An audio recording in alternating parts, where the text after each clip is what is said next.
E hoxe laretamos sobre as verbenas. De seguro xa sabedes que as orquestras lles deron vía libre para comenzar a actuar, pero vai depender agora moito das comisións de festas. A Orquesta Panorama, por exemplo, xa tomou a decisión de suspender a xira deste ano. Non vai sacar os trailers do garaxe.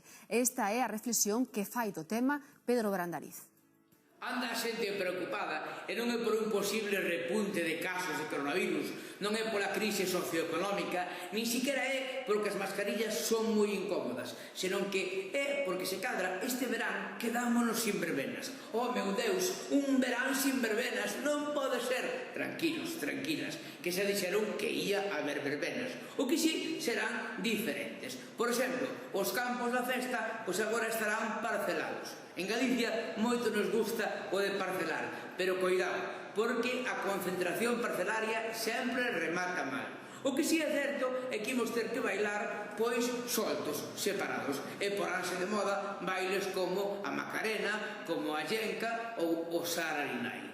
Pero a min preocupanme estas dúas señoras que hai en toda a festa, en toda a verbena, estas dúas señoronas, orondas, jordas coa min, solteironas ou viudonas, quen sabe, que como non baila ninguén con elas, pois dillo a outra: Paquita, bailamos nós, e bailamos, quen nos priva nós, e bailan toda a noite tipo bloque. Alguén pensou nestas dúas señoras? Por favor, responsables do país, déixense de milongas e pensen nas cousas realmente importantes. E antes de darlle paso a Isi, porque senón non vai a parar de falar, non vai a deixar incluir outra solución, pois para as vivendas e concertos, fíxate que xa hai solución e aconteceu onte.